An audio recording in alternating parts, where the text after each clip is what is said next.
Assalamualaikum warahmatullahi wabarakatuh. Bismillahirrahmanirrahim. Alhamdulillahilladzi akrama bani adama bil ilmi wal amal. Wassalatu wassalamu ala sayyidina ala kulli hal wa ala alihi wa ashabihi ala al-karamati wal kamal. Allah subhanaka la ilma lana illa ma 'allamtana innaka antal alimul hakim wa tub alaina innaka antat tawwabur rahim. Qala rabbi ishrah li sadri wa yassir li amri wahlul 'uqdatam min lisani yafqahu qauli. Hadratul Mukarram yang sama-sama kita muliakan, Ibu Kepala Madrasah Sanawiyah Al-Inayah beserta seluruh dewan guru, mudah-mudahan senantiasa semuanya diberikan kesehatan dan keberkahan oleh Allah Subhanahu wa taala. Amin. Adik-adikku, anak-anakku dimanapun berada, yang pada kesempatan kali ini sedang menyaksikan atau sedang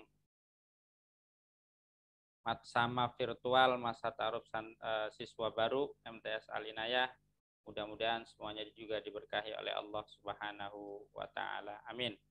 Ya Allah ya Rabbal alamin. Baik, adik-adikku, anak-anakku sekalian yang Bapak cintai karena Allah, pada pertemuan perdana ini Bapak yang pertama mungkin mengenalkan diri, karena pertemuan perdana tak kenal maka tak sayang. Ya, nama Bapak adalah Muhyiddin. Tempat tinggal di Jalan Kepodang, Kapling Blok H. Dan insya Allah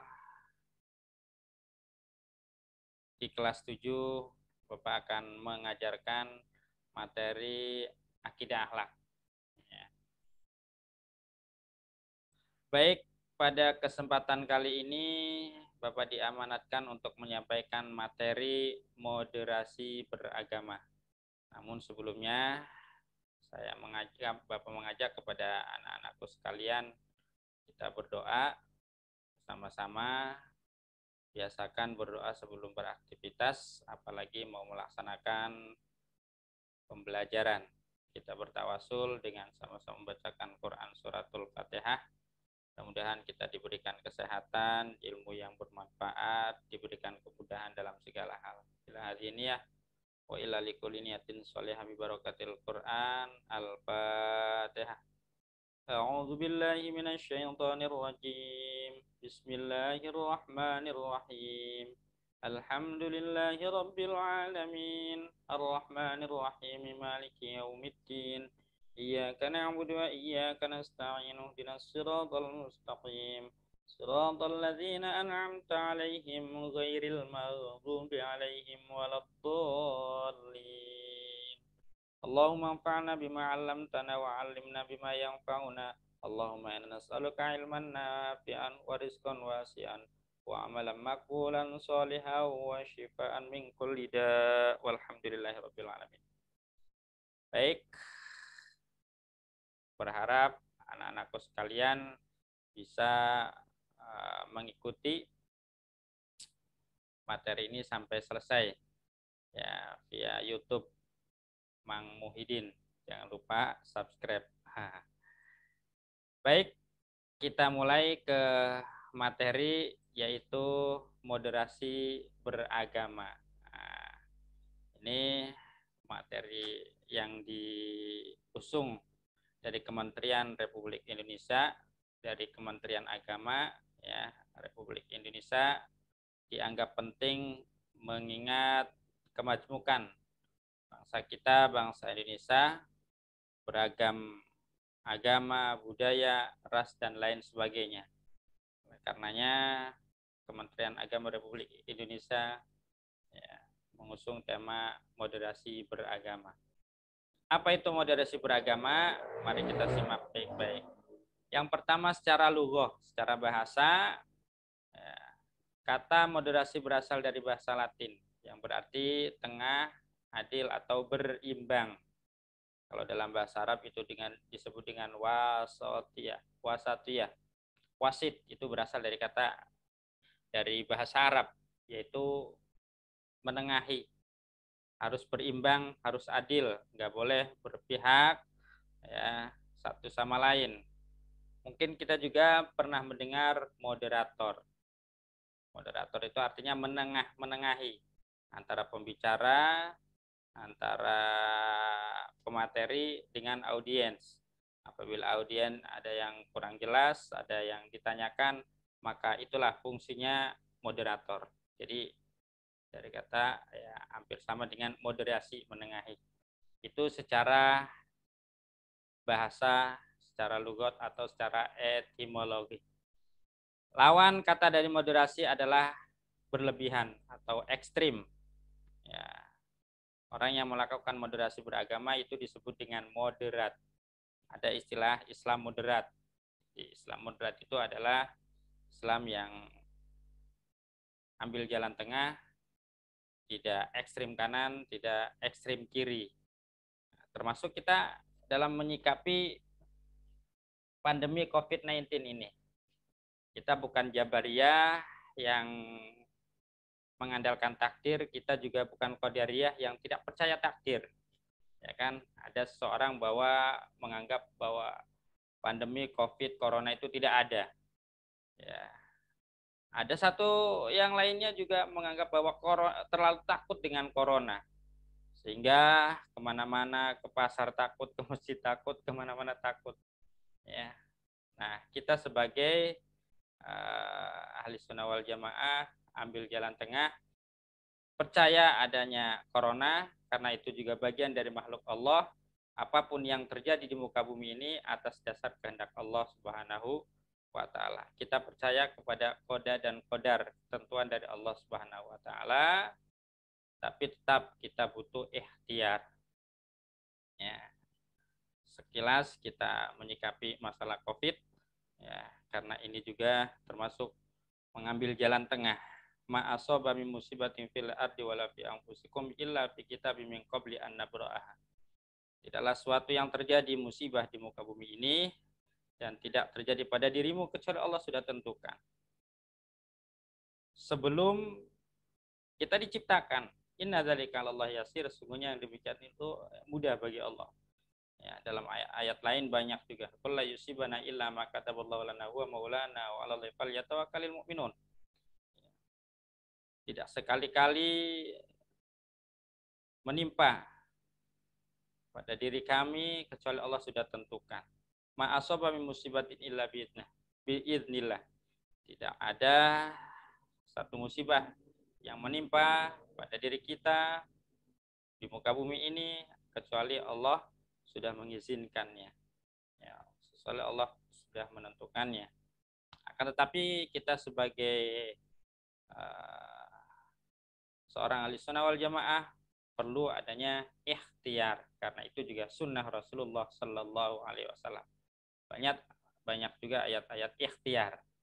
Jadi kita menyikapi pandemi ini ambil juga jalan tengah, jangan sampai kita tidak percaya takdir dan juga kita tidak boleh mengandalkan takdir atau jadi kita harus percaya kepada takdir, tapi juga kita harus ikhtiar. Ikhtiarnya apa? Ya mungkin yang sudah digembor-gemborkan oleh pemerintah. Ya, jaga jarak, pakai masker, kemudian menghindari seseorang yang sedang terkena penyakit.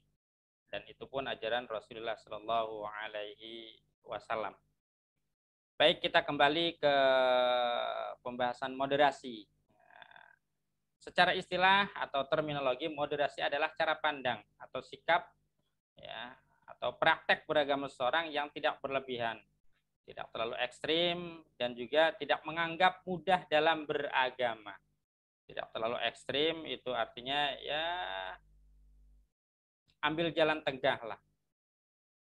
Bukan berarti mempermudahkan dalam agama, tidak.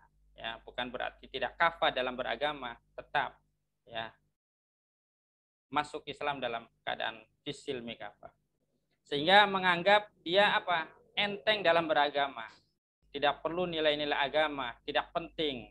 Ya, padahal nilai-nilai agama itu sangat penting pada diri kita. ya, atau menganggap semua yang bukan sealiran dianggap sesat, kafir, bid'ah. Ini yang tidak dibenarkan, karena itu masalah-masalah furu'iyah, kecuali masalah usul, ya, masalah pokok, masalah dasar. Kalau yang satu kunut, yang satu tidak, ya jangan yang tidak kunut mengkafirkan orang yang kunut atau membidahkan, menyalahkan. Karena itu ada dalilnya masing-masing. Yang usoli, yang tidak usoli juga tidak harus saling menyalahkan, saling menghormati, saling menghargai. Itu ya. Ada moderasi agama dan ada moderasi beragama. Dalam Al-Quran juga mengajarkan satu keseimbangan di dalam contoh di dalam membelajarkan harta. Quran surat Al-Furqan 67, walladzina idza anfaqu lam yusrifu wa lam yaqturu wa kana baina dzalika qawama.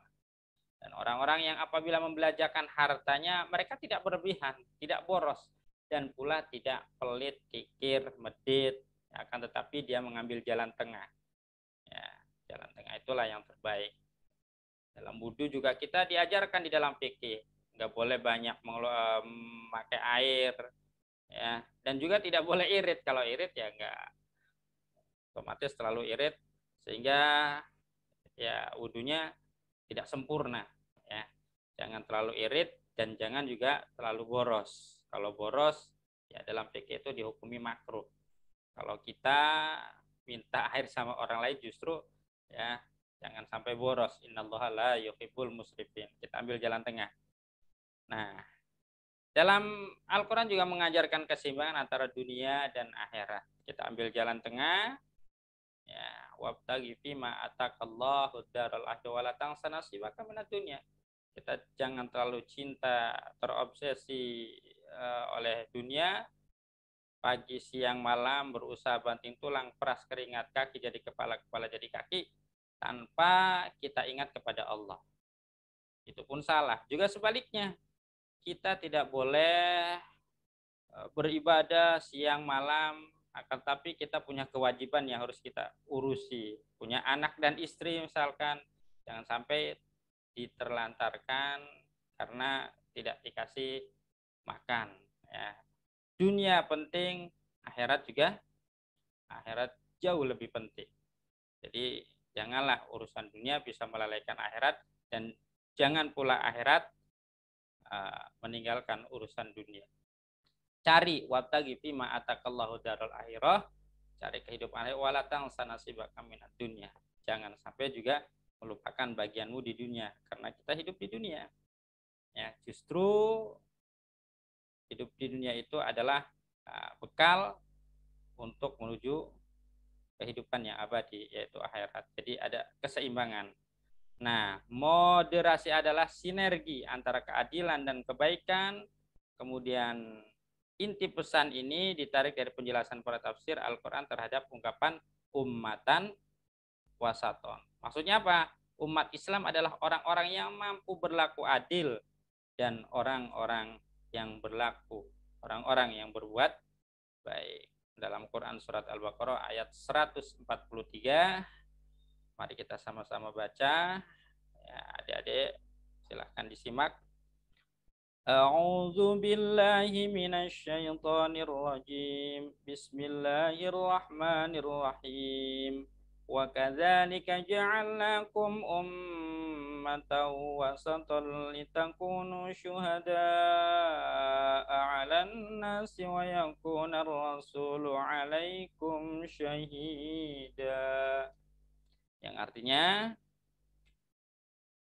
dan yang demikian pula kami telah menjadikan kamu, maksudnya umat Islam, umat yang pertengahan, umat yang adil dan pilihan, ya, umat pilihan agar kamu menjadi saksi atas perbuatan manusia dan agar Rasul, maksudnya Muhammad SAW menjadi saksi atas perbuatan kamu. Al-Baqarah 143. Dalam hadis juga disebutkan khairul umur ausa tuha. Sebaik-baik urusan adalah ya ausatuha. Kita ambil jalan tengah. Baik adik-adik sekalian yang Bapak cintai karena Allah, moderasi beragama diperlukan dalam menata kehidupan, baik di rumah, di sekolah, masyarakat, berbangsa, dan bernegara. Dalam arti nilai-nilai luhur beragama juga sangat diperlukan. Kalau dalam istilah agama kita Islam adalah amanu wa amilus sholihat. Beriman dan beramal soleh. Iman dan takwa, ya, melaksanakan perintah Allah, menjauhi larangannya, sehingga dengan demikian melahirkan akhlakul karimah, pribadi yang baik. Ya, model beragama tidak bakalan sukses tanpa dilandasi dengan nilai-nilai luhur beragama atau akhlakul karimah. Bagaimana Rasulullah juga diutus ke muka bumi ini berdakwah selama 23 tahun, tidak lain adalah untuk menanamkan kalimat tauhid, menyempurnakan akhlak, baik akhlak kepada Allah maupun akhlak kepada makhluk. Baik, kata kunci daripada moderasi beragama, ini sumber dari Kemenag. Yang pertama adalah menata kehidupan bersama. Hidup rukun, saling menghormati, saling menghargai. Jangankan sesama muslim, sesama yang seakidah, non muslim pun ya kita wajib menghormati karena itu ajaran agama kita. Man adza dimian faqad adzani. Selagi non muslim tersebut bukan termasuk ya non muslim atau kafir harbi, kecuali sudah kafir harbi. Ya, kalau sesama muslim misalkan di belakang rumah kita atau tetangga kita ada non muslim, saling hidup rukun, saling menghormati, bisa gotong royong, bisa kerjasama bareng, urusan muamalat segala macam, bukan urusan akidah atau ibadah, maka ayo kita saling rukun, saling menghormati, saling menghargai. Kemudian melaksanakan esensi atau substansi ajaran agama Islam. Apa itu substansi ajaran Islam? Adalah nilai luhur atau akhlakul karimah. Kenapa demikian? Ya, agama kita mengajarkan bahwa kita ibadah itu seluruh amal ibadah ya yang kita kerjakan, baik sholat, zakat, puasa, haji, sedekah dan lain-lainnya, itu muaranya tidak lain adalah perbaikan akhlakul karimah. Salat mencegah perbuatan keji dan mungkar. Inna salata tanha 'anil fahsya'i wal mungkar. Kemudian puasa membentuk pribadi yang baik, sifat jujur, sabar, ulet, tahan uji.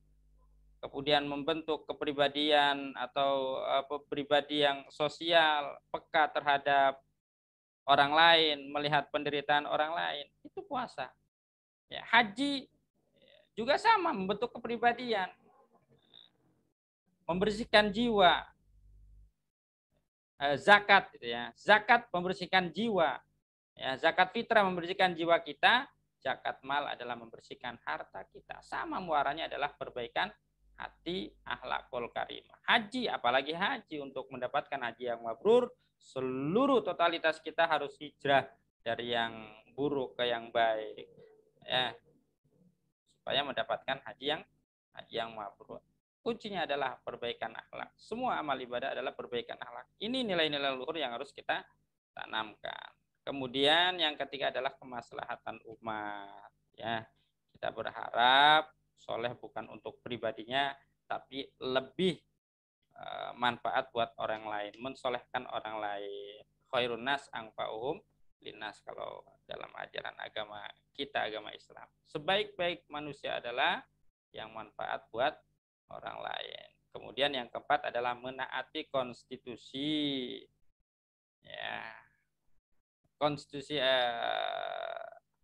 kita tidak lain adalah Pancasila dan Undang-Undang Dasar 45 ini yang sudah disepakati oleh pendiri negara kita. Dan Pancasila tidak bertentangan dengan ajaran agama Islam dari sila pertama sampai kelima. Coba kita lihat. Yang pertama adalah ketuhanan yang Maha Esa. Jelas kita umat Islam punya Tuhan yang satu, Esa Tunggal. Qul huwallahu ahad, Allahu somad, lam yalid walam yulad. Sila yang pertama. Kemudian sila yang kedua, keadilan sosial bagi seluruh rakyat Indonesia. Islam mengajarkan keadilan. i'dilu wa aqrabu littaqwa, berlaku adilah karena adil itu akan mendekatkan kepada ketakwaan. Kemudian yang ketiga apa? Persatuan Indonesia. Islam mengajarkan persatuan. Wa'tasimu bihablillahi jami'a wala tafarraqu. Berpegang teguh kepada tali ajaran Allah dan jangan bercerai berai. Yang keempat, kerakyatan yang dipimpin oleh hikmat kebijaksanaan dalam permusyawaratan perwakilan. Artinya apa? Ya, dalam Islam juga diajarkan wa amru syura bainahum. Segala sesuatu kita harus musyawarahkan. Kalau hasil musyawarah, ya hasilnya juga kita tanggung sama-sama karena hasil musyawarah. Segala sesuatu harus dimusyawarahkan. Kemudian yang terakhir adalah keadilan sosial bagi seluruh rakyat Indonesia. Jangan sampai adil itu segolongan atau kelompok pribadi saja, tapi seluruh rakyat harus merasakan keadilan. Jangan sampai yang kaya tambah kaya, yang miskin tambah miskin. Nah, itu. Ya, kemudian batasannya, batasan moderasi beragama artinya yang tidak boleh dilakukan. Pertama apa? Mencerdai nilai-nilai luhur kemanusiaan. Jangan sampai atas nama agama dia boleh membunuh, jadi teroris dan lain sebagainya. Itu termasuk apa itu?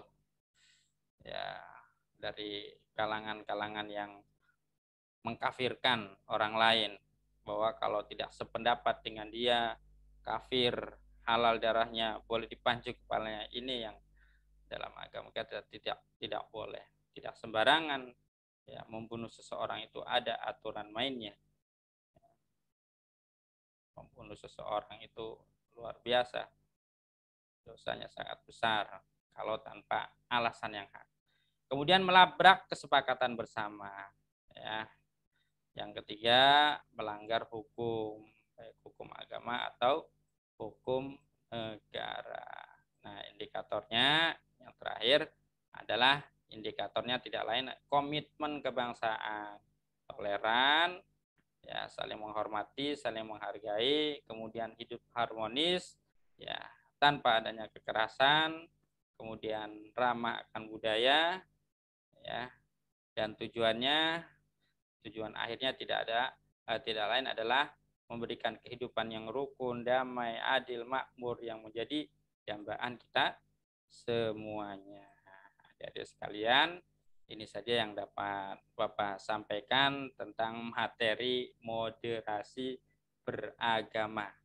Mudah-mudahan kita bisa menanamkan nilai-nilai agama, akhlakul karimah, terutama kepada orang tua.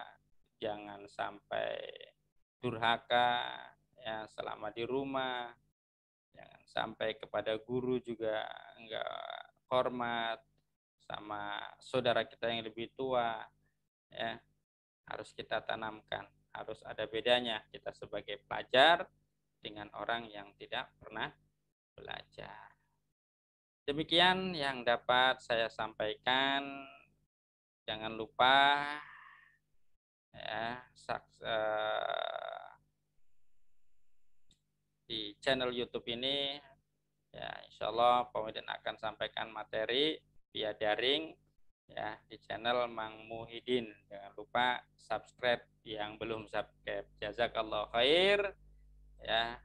Waqad yurja li jari isaifi bur'un walabur alimajar halisan. Bila pedang lukai tubuh masih ada harapan sembuh, tapi kata-kata lisan lukai hati kemana hendak obat dicari.